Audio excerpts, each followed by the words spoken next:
So housing really is very central to the Center on Budget's mission of developing and advancing effective policies to reduce poverty and inequality, and to do so in fiscally responsible ways. We began to work on housing over 20 years ago because we recognized that, like healthcare, like food, it's simply fundamental to the well-being of low-income families, and that we have a very large affordable housing shortage, and that you can't really address these larger issues if you're not addressing that shortage as part of these larger efforts.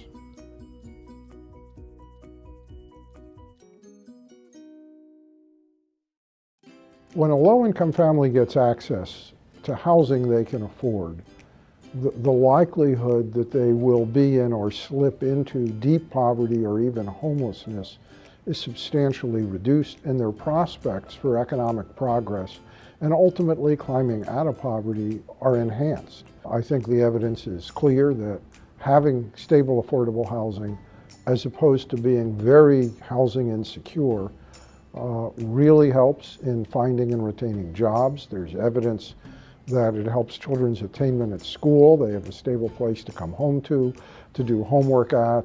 They don't have to move all the time in school. Harvard sociologist Matthew Desmond, in his acclaimed book Evicted, notes at one point, I think, that without stable housing, everything else falls apart.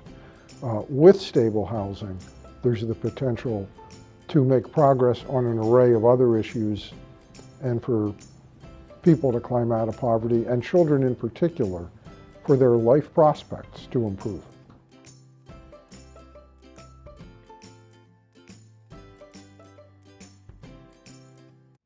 Housing is pivotal to many other areas, and what's happened, I think, in recent years are two things. The affordable housing shortage, already a serious problem, has gotten significantly worse.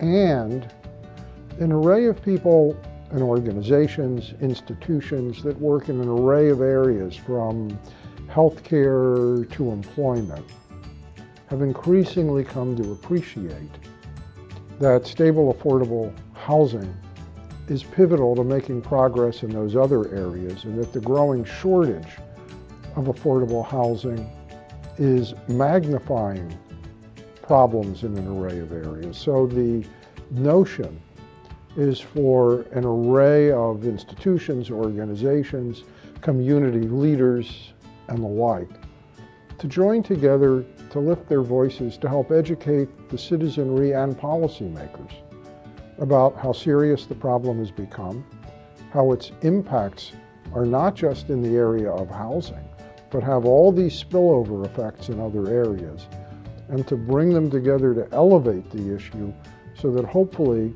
policymakers will step up to the plate and take the much stronger action that's needed.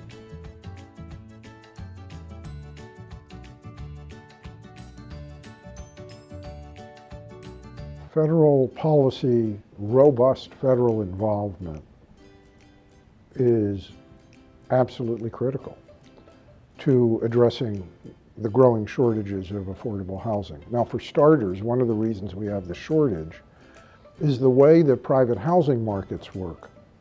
Increasingly, builders and developers don't have economic incentive, don't make sufficient profit in simply providing or even building housing that rents at the lower rents that low-income families can afford.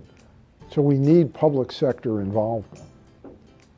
States are involved in other areas of housing policy and some other areas of low-income policy, but they're largely missing on rental assistance and on addressing the shortage of affordable housing. So the federal government has to play an absolutely central role here. It plays a role today, but that role isn't robust enough to address the problem, especially considering how much worse the problem has become. The big increase in the number and share of American families who cannot find decent quality housing at a rent they can afford. And the numbers, for example, on the increase in the numbers of poor families with children that pay over 50% of their income for rent, they've just burgeoned over the last couple of decades.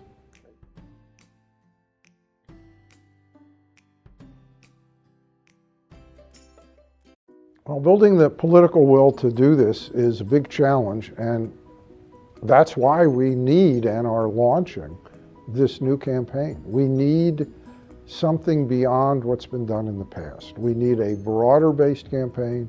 We need leaders, people who are active in a broad array of endeavors, from healthcare to jobs to employment to community development.